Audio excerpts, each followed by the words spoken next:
नमस्कार दोस्तों, आज हम आपको लेकर चल रहे हैं हरियाणा के हिसार जिले में स्थित एक ऐतिहासिक स्थल बनावली, जो सरस्वती नदी के तट पर बसा एक प्राचीन नगर था, जो सिंधु घाटी सभ्यता का ही एक प्राचीन शहर माना जाता है। इसकी खुदाई 1973-1974 में प्रसिद्ध पुरातत्वविद आर.एस. विष्ट द्वारा करवाई गई थी और जो कुछ यहाँ मिला वह हमारे इतिहास के पन्नों में एक रोमांचक अध्याय जोड़ता है। बनावली से हमें तीन अलग-अलग संस्कृतियों के प्रमाण मिले हैं। प्राक सैंधव काल यानी हड़प्पा सभ्यता से पहले का दौर, विकसित सैंधव काल यानी सभ्यता के उत्कर्ष का समय और उत्तर सैंधव काल जब यह सभ्यता पतन की ओर बढ़ रहा था। बनावली की नगर योजना अद्भुत थी। आमतौर पर हड़प्पा सभ्यता के शहरों में दुर्ग और निचला शहर अलग-अलग होते थे, लेकिन बनावली में दोनों ही एक ही दीवार से घिरे हुए थे। दुर्ग की सुरक्षा के लिए अलग से मजबूत किलेबंदी भी की गई थी। क्या आप जानते हैं कि बनावली की सड़कें शतरंज की बिसात की तरह बनाई गई थी, सीधी और समकोण पर काटती हुई,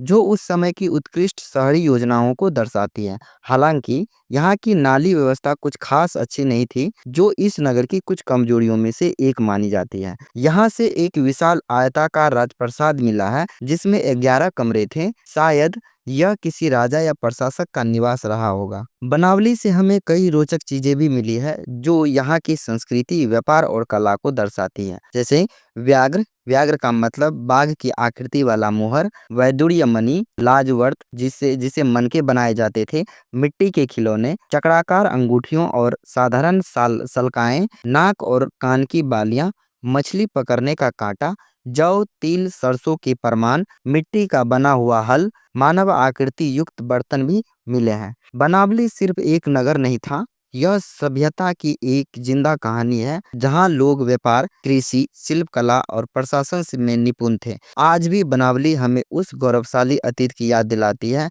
जो कभी हड़प्पा सभ्यता और सिंधु सभ्यता में फला फूला था।